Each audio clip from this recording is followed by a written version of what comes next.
السلام علیکم۔ آج ہم اسکرین ٹائم کا ہمارے بچوں کے مینٹل ہیلتھ پہ کیا اثر پڑتا ہے اس کے بارے میں ہم ڈسکس کریں گے۔ میں اپنے محترم والدین سے تھوڑا سا یہ بات پوچھنا چاہوں گا کہ آپ کے بچے روزانہ کتنا وقت اسکرین کو دیتے ہیں، سوشل میڈیا کو دیتے ہیں؟ ایک اسٹڈی کے مطابق ہمارے جنوب ایشیا کے جو دو بڑے ممالک ہیں پاکستان اور انڈیا میں، ان کے 60% سے زیادہ جو بچے ہیں وہ روزانہ کے حساب سے 3 گھنٹے سے زیادہ ٹائم اسکرین پہ گزارتے ہیں۔ اور مختلف ریسرچ اسٹڈیز یہ بتاتی ہے کہ اگر روزانہ کے حساب سے ہمارے بچے 2 گھنٹے ایکسٹرا ٹائم دے اسکرین کو، تو ان کے اندر جو ڈپریشن، انگزائٹی اور تنہائی کے جو احساسات ہیں وہ ڈبل ہو سکتے ہیں۔ ساتھ ساتھ ان ریسرچ اسٹڈیز کے مطابق اگر 2 ہفتے تک بچوں کی جو اسکرین ٹائم ہے وہ کم کی جائے تو ان کی مجموعی طور پر جو جسمانی، معاشرتی اور ذہنی صلاحیتیں کافی حد تک امپروو ہو سکتی ہیں۔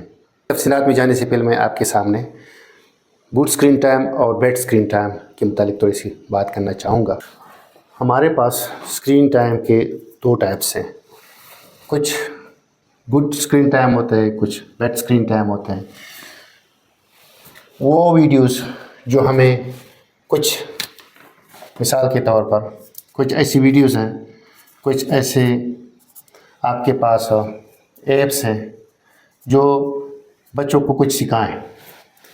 اسی طرح وہ ویڈیوز جو فیملی کے ساتھ ہم دیکھ سکیں،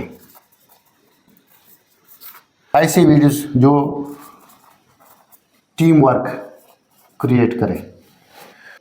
ان قسم کی ویڈیو پہ اگر ٹائم زیادہ لگایا جائے، بچے اس پہ زیادہ ٹائم لگائے تو بچوں کو زیادہ نقصان نہیں ہوتا بلکہ فائدہ ہی فائدہ ہوتا ہے۔ اس کے مقابلے میں اگر بچے مختلف قسم کے ان ویڈیوز کو، ان کارٹونز کو اگر دیکھیں، ان ایپس کو دیکھیں جو مختلف قسم کے جو مناظر ہیں، سینز ہیں، وہ تیزی سے چینج کرتے ہوتے تھے، تو بچہ کنفیوز ہوتا ہے اکثر دفعہ، اور ان کے اندر جو پک کرنے کی صلاحیت ہے وہ بہت کم ہو جاتی ہے۔ مثال کے طور پر بچے اگر ریلز دیکھیں، یوٹیوب کے شارٹس دیکھیں، بچے کی جو ذہن پہ بہت نیگیٹو اثر پڑتا ہے۔ اس کے علاوہ اور کئی نقصانات ہوتے ہیں۔ مثال کے طور پر بچوں کے اندر دھیان کی جو توجہ کی جو صلاحیت ہے وہ کم ہو جاتی ہے، ان کی توجہ ہر وقت بھٹکتی رہتی ہے۔ اچھا دوستو، ایک بات یاد رکھیں، اسکرین ٹائم چاہے گڈ ہو یا بیڈ ہو، آپ نے اکثر دفعہ سنا ہوگا کہ access of every thing is bad. تو ہر چیز کی ایک حد ہوتی ہے۔ میاں نروی کے ساتھ اگر اس کو استعمال کیا جائے تو کسی حد تک یہ فائدہ دے۔ اگر ہمارے بچے زیادہ اسکرین ٹائم کے نشے کے شکار ہوں تو ریسرچ اسٹڈیز یہ بتاتی ہے کہ زیادہ جو اسکرین ٹائم ہے وہ 5 مختلف طریقوں سے ہمارے بچوں کی ڈیولپمنٹ کو متاثر کرتا ہے۔ فرسٹ جو ایفیکٹ ہوتا ہے کہ نیند میں خلل آ سکتی ہے۔ بچے صحیح طریقے سے خوراک نہیں کھاتے، ٹائم پہ خوراک نہیں کھاتے، ان کے اندر چڑچڑاپن پیدا ہو جاتا ہے اور ٹوٹلی فزیکلی ان ایکٹیو ہوتے ہیں، ایک جگہ پہ سارا دن اور کافی وقت کے لیے بیٹھے رہتے ہیں، تو ہلتے جلتے نہیں، نہ کسی قسم کی کھیل کود میں شریک ہوتے ہیں۔ تو اس وجہ سے وہ کیا ہوتا ہے کہ بچے خوراک کے بھی اتنے شوقین نہیں ہوتے اور کافی چوزی ہو جاتے ہیں۔ دوسرے نمبر پہ جو ایبیلٹی ہے یا بچوں کے پہ جو برا اثر پڑتا ہے وہ کیا ہے کہ ان کی جو کوگنیٹو ایبیلٹیز ہے وہ کافی حد تک متاثر ہوتی ہے۔ لرننگ ایبیلٹی ہے، سوچنے سمجھنے کی جو صلاحیت ہے، پکنگ کی جو پاور ہے، کسی چیز کو میمورائز کرنے کی جو پاور ہے وغیرہ وغیرہ، ان کے اندر کافی کم ہو جاتی ہیں۔ سوشلی اور جو ایموشنلی ان کی جو گروتھ ہے وہ کافی اسٹیگننٹ ہو جاتی ہے، بالکل تقریباً ختم ہی ہو جاتی ہے، سٹاپ ہو جاتی ہے۔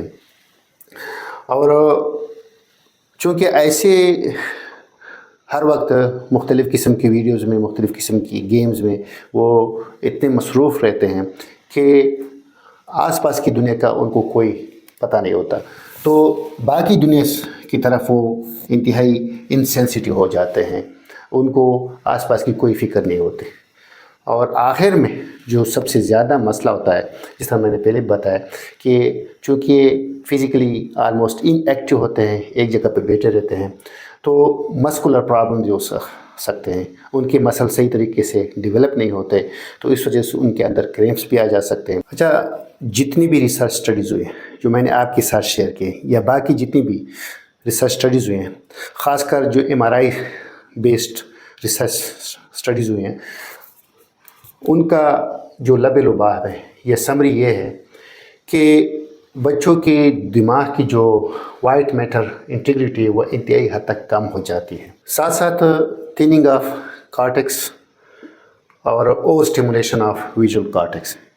اس اوور اسٹیمولیشنس کا جو بنیادی نقصان یہ ہوتا ہے، کمیونیکیشن نیٹ ورک ڈسٹرب ہو جاتی ہے۔ ساتھ ساتھ یہ جتنی بھی برین ریلیٹڈ اسٹڈی ہوئی ہیں اور ڈیفیشنسی نوٹ کی گئی ہے، چینجز نوٹ کی گئی ہے، اس کا فائنل مسئلہ جو بچوں کو ہوتا ہے، کریٹیکل تھنکنگ ان کے اندر کم ہوتی ہے، سوچنے سمجھنے کی جو صلاحیت ہے، کیپیبلٹیز، وہ انتہائی کم ہو جاتی ہے، بات بات پر غصہ ہونا، چڑچڑا ہونا اور صحیح طریقے سے بیہیو نہیں کرنا، یہ ان کے اندر یہ مسئلے آ سکتے ہیں۔ اب سوال یہ پیدا ہوتا ہے کہ بحیثیت فیملی سربراہ کے میری کیا ذمہ داری ہوتی ہے؟ بڑی عمر کے جو بچے ہیں وہ ان کا جو اسکرین ٹائم ہے اور باقی مختلف قسم کی ہابیز کے درمیان مناسب بیلنس ہم رکھیں۔ بیڈ روم میں کھانے کے دوران، سونے کے اوقات میں یا آؤٹنگ کے دوران کسی قسم کی جو الیکٹرانک ڈیوائس ہے، چاہے وہ موبائل ہے، چاہے دوسرے قسم کی جو الیکٹرانک ڈیوائس ہے، اس کو استعمال نہ کریں۔ بچے کیا دیکھتے ہیں، کب دیکھتے ہیں، کس کے ساتھ دیکھتے ہیں، کتنی دیر تک دیکھتے ہیں، یہ سب کچھ پراپر طریقے سے مانیٹر ہونا چاہیے۔ کو ویونگ کو ہم انکریج کریں۔ یہ کچھ ایسی ٹپس ہیں جن کو فالو کر کے ہم اپنی نسل کو بچا سکتے ہیں۔ اس ویڈیو کو کار خیر سمجھ کر دوسروں تک پہنچائیں۔ میں ہوں پروفیسر ڈاکٹر داؤد، تحقیق، آگاہی اور صحت کی آواز۔